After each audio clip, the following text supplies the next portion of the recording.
आज मैं आपको some basic concept of macroeconomics chapter number 2 करवाने जा रही हूँ।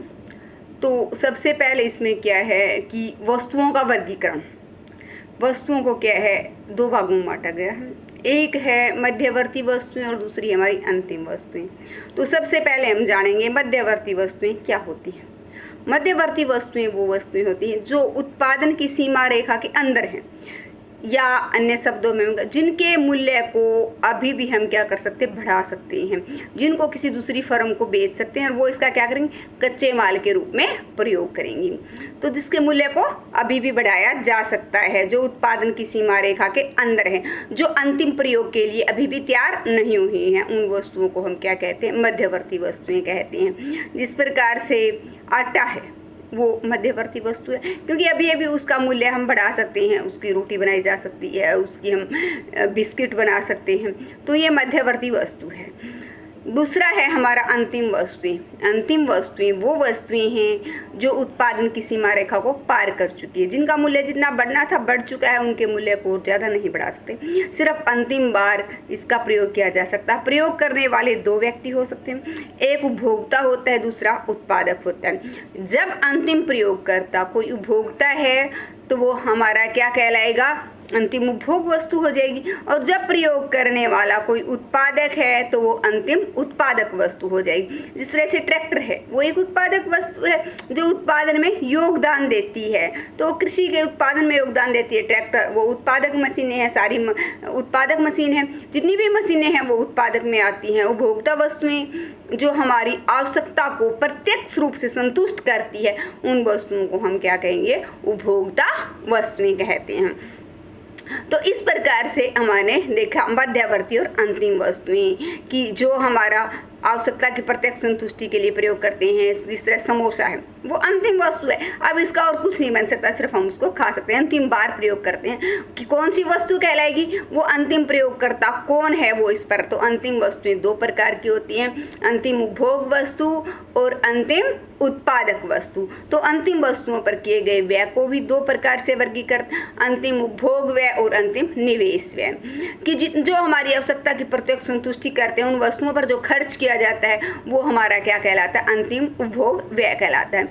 और प्लांट और मशीनरी के ऊपर जो व्यय किया जाता है उनको हम क्या कहते हैं, अंतिम निवेश व्यय कहते हैं। निवेश तो स्थिर परिसंपत्तियों की स्टॉक में होने वाली वृद्धि को निवेश कहते हैं। स्थिर परिसंपत्तियां हमारी क्या है, मशीन है, प्लांट है, ये हमारी स्थिर परिसंपत्तियां हैं। तो इन पर किया गया व्यय हमारा क्या कहलाएगा, निवेश व्यय कहलाएगा। अब फिर है, एक ही वस्तु अंतिम भी हो सकती है और मध्यवर्ती भी हो सकती है, स्पष्ट कीजिए। हाँ, एक ही वस्तु अंतिम भी हो सकती है और मध्यवर्ती भी हो सकती है, यह उसके प्रयोग पर निर्भर करता है कि वह अंतिम है या हमारी मध्यवर्ती। क्योंकि कोई वस्तु अपने आप में न अंतिम होती है और न ही वो क्या होती है, मध्यवर्ती। ये उसका प्रयोग है जो उसको अंतिम या मध्यवर्ती बनाता है। उदाहरण के तौर पर हम दूध ले सकते हैं। दूध को डायरेक्ट यदि आप गिलास भरकर पीने के लिए प्रयोग करोगे तो दूध क्या है, एक अंतिम उपभोक्ता वस्तु है।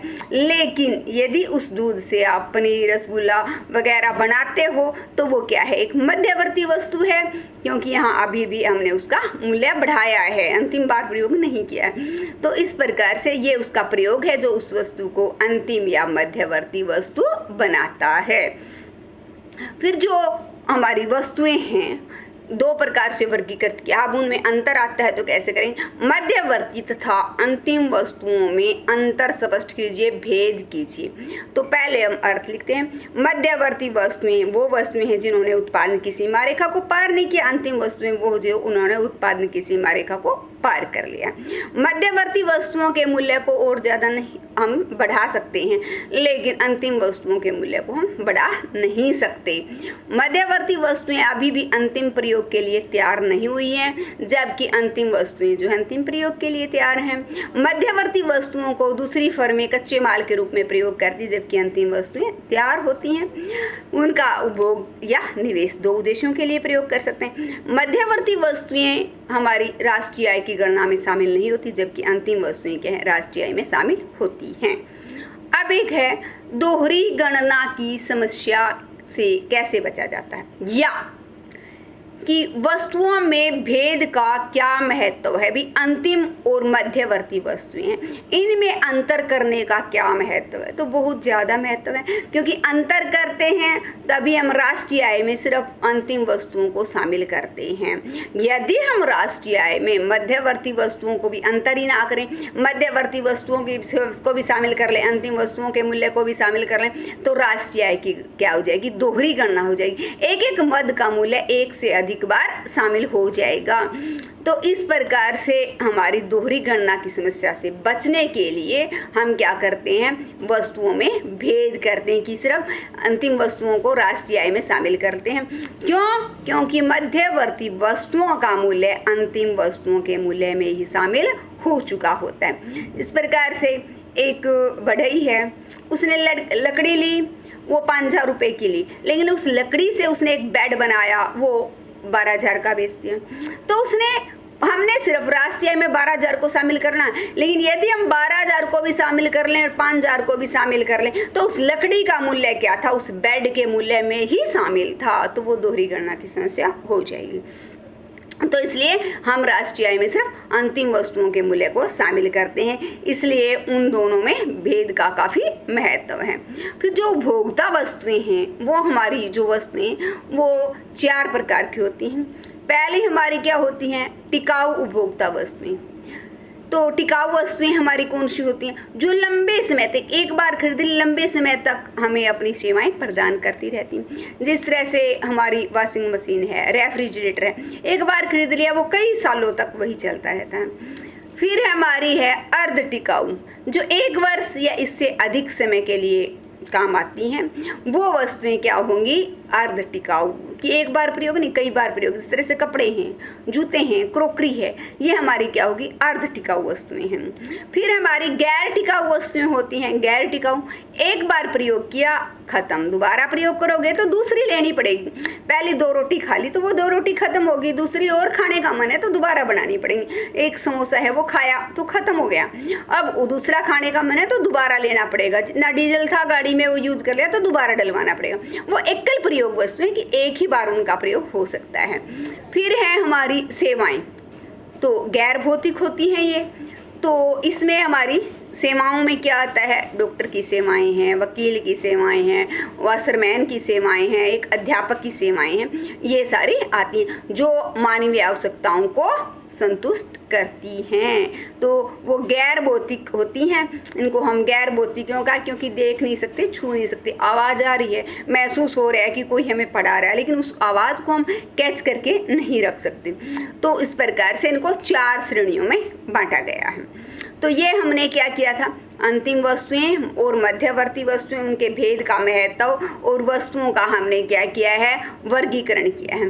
अब एक हमारा जो होता है वस्तुएं, उपभोक्ता वस्तु और पूंजीगत वस्तु। उपभोक्ता वस्तु हम कर चुके हैं कि जो हमारी आवश्यकताओं के प्रत्यक्ष रूप से संतुष्ट करे, उपभोक्ता वस्तुएं, चाहे वो कपड़े हैं, चाहे वो जूते हैं, आवश्यकता को संतुष्ट, चाहे वो खाना है वो। दूसरी पूंजीगत वस्तुएं, क्या होती पूंजीगत वस्तुएं, वे वस्तुएं जिनका 3 विशेषता बताऊंगी मैं, जिनका मूल्य उच्च होता है, यानी जो महंगी होती हैं। दूसरी, ये स्थिर परिसंपत्तियां होती हैं, स्थिर टिकाऊ।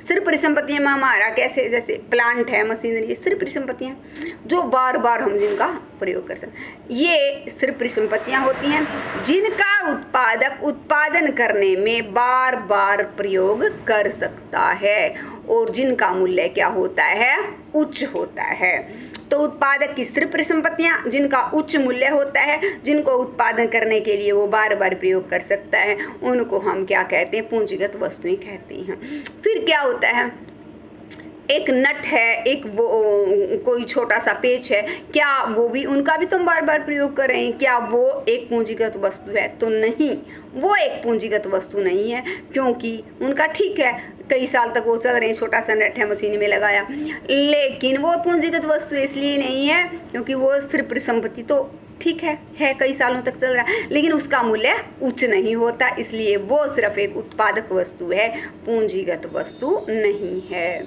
फिर बताएं कि एक वस्तु उपभोक्ता वस्तु भी हो सकती है और पूंजीगत वस्तु भी हो सकती है, कैसे? तो ये इसका जवाब भी है। क्या सभी मशीनें पूंजीगत वस्तुएं होती हैं? सिद्ध कीजिए। तो नहीं, सभी मशीनें पूंजीगत वस्तुएं नहीं होती। ये उसके प्रयोग पर निर्भर करता है कि कौन सी मशीन पूंजीगत वस्तु है। जिस प्रकार से एक कपड़े धोने की मशीन है, ये मशीन यदि किसी धोबी की दुकान पर वो उसका कपड़े धोने के लिए प्रयोग करता है, बाहर रेंट पर वो कपड़े धो रहा है बाहर वालों के लिए, तो वो पूंजीगत वस्तु है। लेकिन यही यदि हमारे घर पर रखी मशीन है, वो हमारी क्या होगी? एक टिकाऊ उपभोक्ता वस्तु है।